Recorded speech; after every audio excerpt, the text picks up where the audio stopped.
दोस्तों, लोगों ने सोचा था हर बार की तरह इस बार भी महाकुंभ का मेला आया है, इसमें कुछ खास नहीं। लेकिन ये महाकुंभ तो 144 साल बाद आया था और संतों से भरे इस मेले में कुछ चमत्कार ना हो, ये हो ही नहीं सकता था। पर कुछ ऐसा हो भी जाएगा जिसे देखकर लोग कांप उठे, ये लोगों ने नहीं सोचा था।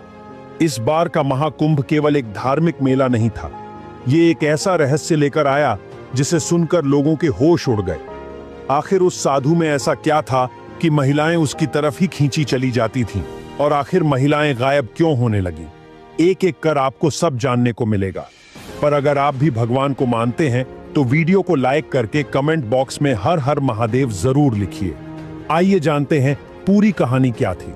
घटनाएं उसी दिन से शुरू हुई जब एक रहस्यमयी अघोरी साधु ने घाट पर कदम रखा। उसकी उपस्थिति ने न केवल लोगों को आकर्षित किया बल्कि डराया भी। उसकी आंखों में गहरी लाल चमक थी और शरीर पर राख लिपटी हुई थी। उसके आने के बाद से घाट पर अजीब घटनाएं होने लगी। महिलाएं गायब होने लगीं और चारों ओर एक ऐसा रहस्य गहराने लगा जिसे सुलझाना आसान नहीं था। प्रयागराज के संगम घाट पर चारों तरफ चहल पहल थी। साधु संत अपने अपने आश्रमों में बैठे हुए भजन कीर्तन कर रहे थे। जगह जगह धूप, अगरबत्ती और मंत्रोच्चार की आवाजें माहौल को पवित्र बना रही थीं। एक शाम जब सूरज धीरे धीरे गंगा के जल में डूब रहा था, तभी घाट पर हलचल मच गई। लोगों की नजरें एक ही दिशा में थीं। वहां एक अघोरी साधु धीरे धीरे घाट की ओर बढ़ रहा था। उसकी लंबी जटाएं उसकी कमर तक लटक रही थीं और गले में नरमुंडों की माला थी। उसकी आंखें इतनी भयानक थीं कि लोग उसकी ओर सीधे देखने की हिम्मत नहीं कर पा रहे थे। उसने घाट के एक कोने में बैठकर साधना शुरू कर दी। उसकी उपस्थिति से ऐसा लग रहा था मानो समय थम गया हो। गंगा की लहरें भी शांत हो गई थीं। वहां उपस्थित लोगों को ऐसा महसूस हो रहा था जैसे किसी अदृश्य शक्ति ने उन्हें जकड़ लिया हो। उस दिन तो इतने पर ही सब रुक गया, पर अगले ही दिन एक अजीब घटना घटी। गांव की एक महिला गीता, जो घाट पर पूजा करने आई थी, रात भर घर नहीं लौटी। गीता उस दिन बहुत प्रसन्न लग रही थी। उसने सुबह से ही महाकुंभ के घाट पर जाने की तैयारी शुरू कर दी थी। उसने अपनी सबसे सुंदर साड़ी पहनी और अपनी सहेलियों के साथ घाट की ओर निकल पड़ी। दिन भर गंगा में स्नान करने और पूजा अर्चना के बाद उसने अपनी सहेलियों से कहा, मैं थोड़ी देर अकेले घूमना चाहती हूँ, तुम लोग घर लौट जाओ। सहेलियों ने उसे समझाया कि अंधेरा होने से पहले लौट आना, लेकिन गीता ने उनकी बात को अनसुना कर दिया। शाम ढलने लगी और गीता घाट के किनारे बैठे उस अघोरी साधु की ओर आकर्षित हो गई। वह न चाहते हुए भी उसके पास खींचती चली गई। उसके पास पहुंचकर उसने देखा कि साधु अपनी गहरी लाल आंखों से उसे घूर रहा है। वह कुछ बोल नहीं पाया। उसकी आंखें मानो किसी सम्मोहन का जाल बिछा रही थीं। मुझे तुम्हारे अंदर एक विशेष ऊर्जा दिखती है, साधु ने गहरे स्वर में कहा। गीता चुपचाप खड़ी रही। उसके कदम जड़ हो गए। तभी साधु ने अपना त्रिशूल उठाया और उसके चारों ओर एक घेरा खींच दिया। अचानक गीता की चीखों से घाट का सन्नाटा टूट गया। वहां मौजूद कुछ लोगों ने देखा, लेकिन डर के मारे वे उसकी मदद के लिए आगे नहीं बढ़ पाए। गीता की चीखें धीरे धीरे थम गईं। उसके बाद वह अघोरी के साथ गंगा के पास बने अंधेरे जंगल की ओर चली गई। अगले दिन सुबह जब गीता घर नहीं लौटी तो उसके परिवार वालों ने उसे ढूंढना शुरू किया। उसकी मां घाट पर रोते हुए लोगों से पूछती रही, क्या किसी ने मेरी गीता को देखा है? वह कल शाम यहां आई थी। कुछ लोगों ने बताया कि उन्होंने गीता को साधु के पास जाते देखा था, लेकिन उसके बाद क्या हुआ यह कोई नहीं जानता। गीता का पति रमेश पुलिस थाने पहुंचा। वह घबराए हुए स्वर में बोला, मेरी पत्नी कल शाम से गायब है। कुछ लोगों ने उसे उस अघोरी के पास जाते हुए देखा था। पुलिस ने उसकी बात को गंभीरता से नहीं लिया। उन्होंने इसे सामान्य गुमशुदगी का मामला समझकर टाल दिया। लेकिन रमेश को यकीन था कि उसकी पत्नी के गायब होने के पीछे वही अघोरी साधु है। धीरे धीरे यह खबर पूरे मेले में फैल गई। लोगों में डर और अजीब सी बेचैनी फैलने लगी। अब हर कोई अपने परिवार के सदस्यों को लेकर सतर्क हो गया। महिलाएं उस घाट पर जाने से कतराने लगी। अघोरी साधु, जो अब भी घाट के कोने में शांति से बैठा था, इन सब घटनाओं से बेखबर दिख रहा था। लेकिन उसकी शांति और रहस्यमयी मुस्कान ने लोगों को और अधिक भयभीत कर दिया। घाट पर अब हर कोई उसे संदेह भरी नजरों से देख रहा था। गीता के गायब होने की यह घटना महज एक शुरुआत थी, लेकिन यह आने वाले भयानक रहस्यों का संकेत थी जो धीरे धीरे पूरी तरह उजागर होने वाले थे। महाकुंभ में महिलाओं के गायब होने की खबर पुलिस प्रशासन तक पहुंची। मामले की गंभीरता को देखते हुए जिले के सबसे तेज तर्रार इंस्पेक्टर वीरेंद्र राणा को वहां भेजा गया। वीरेंद्र एक ईमानदार और बहादुर अफसर था जो अंधविश्वास पर विश्वास नहीं करता था। वीरेंद्र ने मेले में पहुंचकर घाट का मुआयना किया। उसने साधु के बारे में सुना और सीधा उसके पास गया। आप कौन हैं और यहां क्या कर रहे हैं? वीरेंद्र ने सख्ती से पूछा। साधु ने अपनी लाल आंखें खोलीं और धीरे से कहा, मैं वही हूं जो इस संसार को चलाता है। तुम मुझे समझ नहीं पाओगे, मुझसे दूर रहो। वीरेंद्र ने उसे धमकी दी, अगर तुम यहां से नहीं गए तो मैं तुम्हें गिरफ्तार कर लूंगा। साधु ने उसकी ओर देखा और मुस्कुराते हुए कहा, तुम मुझे नहीं हटा सकते, मेरी शक्तियों को चुनौती मत दो। वीरेंद्र की धमकी के बाद भी साधु टस से मस नहीं हुआ। उसने एक गहरी सांस ली और अपनी आंखें बंद कर ली। कुछ पल बाद उसने अपना त्रिशूल उठाया और जोर से धरती पर मारा। उस प्रहार से गंगा के शांत पानी में अचानक उथल पुथल मच गई। ऐसा लगा मानो नदी ने अपनी गति को रोककर क्रोध में उफान मारा हो। आसमान में काले बादल छा गए और बिजली चमकने लगी। घाट पर उपस्थित लोग चीखने चिल्लाने लगे। किसी ने ऐसी घटना पहले कभी नहीं देखी थी। गंगा के पानी में एक भयानक भ्रम बनने लगा। लोग डर से घाट छोड़कर भागने लगे। साधु ने अपनी आंखें खोलीं और वीरेंद्र की ओर देखा। उसकी लाल आंखों में एक अजीब सी चमक थी, मानो वह इंसान नहीं, कोई अलौकिक शक्ति हो। उसने गहरे स्वर में कहा, मैंने कहा था मेरी शक्तियों को चुनौती मत दो। अब देखो तुम्हारे इस संसार का क्या होता है। अचानक घाट पर मौजूद कुछ महिलाएं बेहोश होकर गिर पड़ीं। उनकी सांसें चल रही थीं, लेकिन वे जैसे किसी गहरी नींद में चली गई थीं। वीरेंद्र और उसकी टीम यह देखकर हक्के बक्के रह गए। यह क्या कर रहे हो तुम? वीरेंद्र गुस्से में चिल्लाया। साधु मुस्कुराया और कहा, यह केवल शुरुआत है। उसने त्रिशूल को घुमाया और एक मंत्र पढ़ा। बेहोश महिलाएं उठीं और एक कतार में चलने लगीं। वे सभी गंगा की ओर बढ़ रही थीं, मानो किसी अदृश्य शक्ति के नियंत्रण में हों। वीरेंद्र ने अपने सिपाहियों को आदेश दिया, उन महिलाओं को रोको। सिपाही दौड़कर महिलाओं के पास गए, लेकिन जैसे ही उन्होंने उन्हें रोकने की कोशिश की, एक अदृश्य दीवार ने उन्हें पीछे फेंक दिया। वीरेंद्र ने खुद आगे बढ़ने की कोशिश की, लेकिन वह भी उस दीवार से टकराकर पीछे गिर पड़ा। साधु ने एक भयानक हंसी के साथ कहा, इस संसार के नियम मेरे हाथ में हैं। तुम केवल एक नश्वर हो, मुझे रोकने की हिम्मत मत करो। घाट पर उपस्थित लोगों ने यह सब देखा और डर के मारे भागने लगे। गंगा का पानी अब लाल रंग में बदलने लगा था।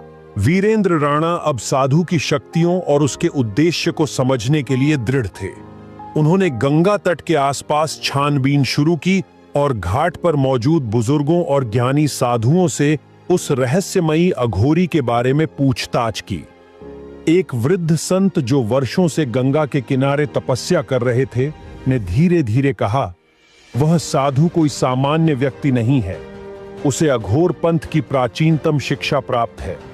वह महाकाल अग्नि सिद्धि का साधक है, एक ऐसी साधना जो आत्मा और प्रकृति के सबसे अंधकारमय पहलुओं को जागृत कर सकती है।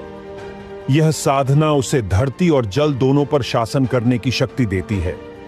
गंगा के लाल होने का कारण उसकी यही शक्ति है। वह इस ब्रह्मांड की ऊर्जाओं को अपने वश में करना चाहता है, लेकिन इसके लिए बलिदानों की आवश्यकता होती है। वीरेंद्र ने चिंतित होकर पूछा, तो क्या वह इन महिलाओं को इस बलिदान के लिए ले जा रहा है? संत ने सिर हिलाते हुए कहा, हां, और यदि यह अनुष्ठान पूरा हो गया तो वह इतना शक्तिशाली बन जाएगा कि उसे कोई रोक नहीं सकेगा। त्रिलोक में अराजकता फैल जाएगी। उसे रोकने के लिए समय कम है। साधु की शक्तियां किसी साधारण अघोरी से बहुत आगे थीं। उसने वर्षों तक हिमालय की कंदराओं में साधना की थी, जहां उसने आत्मा और प्रकृति की सबसे रहस्यमयी ऊर्जा को साधा। उसकी कुछ प्रमुख शक्तियां थीं। जैसे प्राकृतिक तत्वों पर नियंत्रण वह पानी, हवा और अग्नि को अपनी इच्छा से नियंत्रित कर सकता था। गंगा का लाल होना और भंवर का उठना उसकी इसी शक्ति का परिणाम था। मनोवैज्ञानिक सम्मोहन, उसकी लाल आंखें किसी को भी सम्मोहित कर सकती थीं और वह लोगों के मन और शरीर को अपने वश में कर लेता था।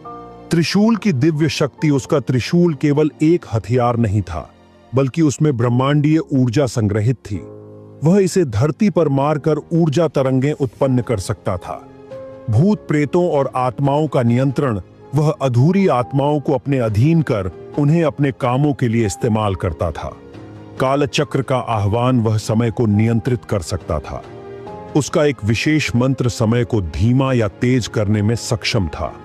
साधु का उद्देश्य केवल शक्ति प्राप्त करना नहीं था। वह एक प्राचीन पांडुलिपि की खोज में था, जिसमें महाकाल यज्ञ का रहस्य लिखा था। यह यज्ञ उसे अमृता और अनंत शक्तियां प्रदान कर सकता था। इसके लिए उसे 7 पवित्र आत्माओं की आवश्यकता थी, जिनमें गीता जैसी महिलाएं चुनी गई थी। वीरेंद्र ने तय किया कि उसे साधु की शक्तियों का सामना करने के लिए उसकी कमजोरी का पता लगाना होगा। उसने संत से पूछा, क्या उसकी शक्तियों का कोई तोड़ है? संत ने कहा, हां, उसकी सबसे बड़ी ताकत, उसकी सबसे बड़ी कमजोरी भी है। उसका त्रिशूल ही उसकी शक्ति का स्रोत है। यदि त्रिशूल को उससे अलग कर दिया जाए तो उसकी शक्तियां कमजोर हो जाएंगी। लेकिन ऐसा करना बहुत जोखिम भरा है, क्योंकि त्रिशूल के पास पहुंचना भी आसान नहीं है। जो कोई इसे छूने की कोशिश करता है वह जलकर राख हो जाता है। वीरेंद्र ने संत के साथ मिलकर योजना बनाई। वह जानता था कि अकेले लड़ना संभव नहीं है, इसलिए उसने घाट के अन्य साधुओं और तपस्वियों से सहायता मांगी। संतों ने तय किया कि गंगा किनारे सामूहिक रूप से हवन और मंत्रोच्चार किया जाएगा, जिससे घाट पर सकारात्मक ऊर्जा फैले और अघोरी की शक्तियां कमजोर पड़े।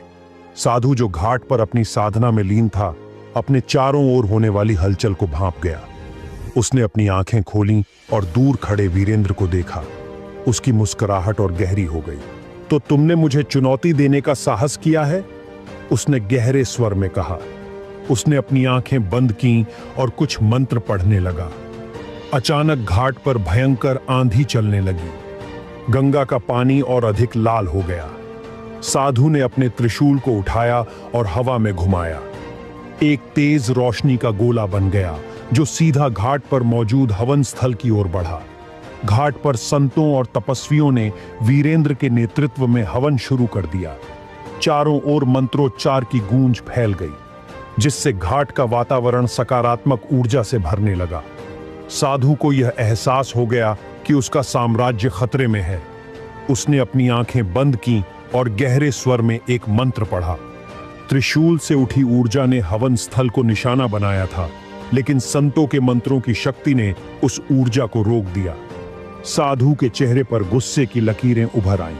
उसने अपने हाथ से राख उठाई और उसे गंगा की ओर फेंक दिया। उसे राख के गिरते ही गंगा के पानी से प्रेतों का एक झुंड निकल आया। ये प्रेत हवा में तैरते हुए हवन स्थल की ओर बढ़ने लगे। वीरेंद्र और उसकी टीम ने हिम्मत नहीं हारी। उन्होंने तय किया कि साधु के त्रिशूल को उसकी पहुंच से दूर करना ही एकमात्र रास्ता है। वीरेंद्र ने अपने सिपाहियों को आदेश दिया, तुम लोग हवन स्थल की सुरक्षा करो, मैं साधु की ओर जाता हूं। वीरेंद्र ने अपनी बंदूक उठाई और साधु की ओर बढ़ा। साधु ने अपनी लाल आंखें खोलकर उसकी ओर देखा और मुस्कुराते हुए कहा, तुम यह युद्ध नहीं जीत सकते। मेरी शक्तियां तुम्हारी कल्पना से परे हैं। वीरेंद्र ने दृढ़ता से कहा, मैं यहां तुम्हारी शक्तियों को चुनौती देने नहीं, तुम्हारे अत्याचार को खत्म करने आया हूं। साधु ने अपना त्रिशूल हवा में घुमाया, जिससे फिर से एक उग्र अग्नि गोला वीरेंद्र की ओर बढ़ा। वीरेंद्र ने अपने त्वरित बुद्धि से एक किनारे छलांग लगाई और उस हमले से बच गया। उसने साधु के चारों ओर बने राख के घेरे को देखा। वह समझ गया कि यह घेरा उसकी ऊर्जा को बनाए रखने का स्रोत है। वीरेंद्र ने अपनी चालाकी से एक पत्थर उठाया और घेरा तोड़ने की कोशिश की। जैसे ही वह पत्थर घेरा पार करता, एक अदृश्य दीवार ने उसे वापस उछाल दिया। साधु ने हंसते हुए कहा, तुम यह साधारण तरीकों से नहीं कर सकते। मेरा घेरा केवल दिव्या शक्ति से टूटेगा। उसी समय संतों ने वीरेंद्र को आवाज लगाई, घेरा तोड़ने का एकमात्र तरीका उसके त्रिशूल को छूना है, लेकिन वह त्रिशूल केवल पवित्र जल से ही कमजोर होगा। गंगा के प्राचीन मंदिर से लाया गया जल ही इसे शक्ति से वंचित कर सकता है। वीरेंद्र ने संत के एक शिष्य को कहा, तुम मंदिर जाओ और वह जल लाओ, तब तक मैं साधु का ध्यान भटकाता हूं। वीरेंद्र ने अपनी चालाकी से साधु को उकसाना शुरू किया, अगर तुम्हारी शक्ति इतनी महान है तो तुम्हें मुझे हराने के लिए इन भूत प्रेतों की आवश्यकता क्यों पड़ी? साधु उसकी बातों में आ गया। उसने त्रिशूल से दूसरी दिशा में प्रहार किया, जिससे वीरेंद्र को उसके घेरे के करीब जाने का मौका मिल गया। कुछ ही देर में शिष्य पवित्र जल लेकर लौट आया। वीरेंद्र ने झट से जल लिया और त्रिशूल की ओर दौड़ा। साधु ने उसे रोकने की कोशिश की, लेकिन वीरेंद्र ने जल त्रिशूल पर डाल दिया। पवित्र जल के छिड़कते ही त्रिशूल से एक भयंकर ध्वनि निकली। साधु दर्द से चीखने लगा। उसकी शक्तियां धीरे धीरे कमजोर होने लगी। गंगा का लाल पानी फिर से साफ हो गया और भूत प्रेत गायब हो गए। साधु ने आखिरी बार वीरेंद्र की ओर देखा और कहा, तुमने मेरी साधना को रोक दिया, लेकिन यह कहानी यहीं खत्म नहीं होगी। मेरी शक्तियां सदा के लिए समाप्त नहीं हो सकती। त्रिशूल के टूटते ही साधु का शरीर राख में बदल गया। घाट पर उपस्थित लोगों ने राहत की सांस ली। गीता और अन्य गायब हुई महिलाएं धीरे धीरे होश में आने लगी। महाकुंभ में सब कुछ सामान्य हो गया। गंगा के घाट पर फिर से भजन कीर्तन शुरू हो गए। वीरेंद्र ने संतों का आभार व्यक्त किया और गंगा तट की सुरक्षा को मजबूत किया। हालांकि वीरेंद्र के मन में एक सवाल था, क्या सच में साधु का अंत हो गया था या यह केवल एक शुरुआत थी? जब वीरेंद्र ने पवित्र जल से त्रिशूल को स्पर्श किया और साधु का शरीर राख में बदल गया, तो घाट पर अचानक एक अद्भुत शांति छा गई। गंगा का जल जो अब तक शांत था, अचानक हल्के प्रकाश से झिलमिलाने लगा। हर कोई इस अप्रत्याशित घटना को विस्मय से देख रहा था।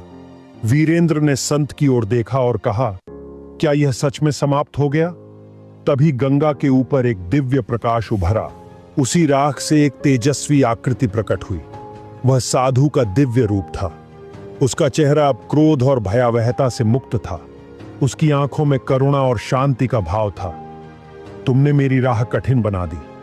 वीरेंद्र साधु की आवाज गूंजी, जो अब पहले की तरह कठोर नहीं बल्कि शांत और गूढ़ थी। वीरेंद्र ने विस्मय से पूछा, तुम कौन हो और तुमने यह सब क्यों किया? साधु मुस्कुराया और कहा, मैं इस संसार का अघोर हूं, जो जीवन और मृत्यु के मध्य का सेतु है। मेरी साधना का उद्देश्य विनाश नहीं बल्कि सृष्टि के संतुलन को बनाए रखना था। जो शक्ति मैंने अर्जित की थी वह केवल योग्यतम के हाथों में होनी चाहिए थी। यह त्रिशूल जो ब्रह्मांडीय ऊर्जा का केंद्र है, अराजकता और शांति दोनों का कारक बन सकता है। मैंने इसे गलत हाथों में जाने से रोकने के लिए यह कठोर मार्ग चुना। साधु ने आगे कहा, मनुष्य अक्सर उस चीज को नहीं समझता जो उसे दिखाई नहीं देती।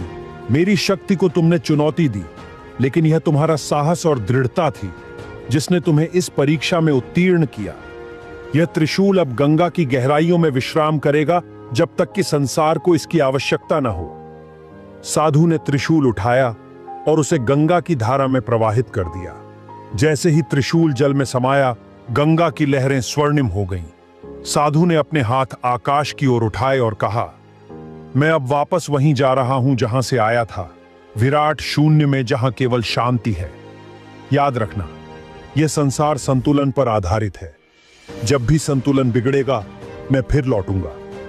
साधु की आकृति धीरे धीरे प्रकाश में विलीन होती गई। घाट पर मौजूद लोग उसकी दिव्यता को देखकर निशब्द थे। वीरेंद्र भी उसकी बातों से प्रभावित हुआ।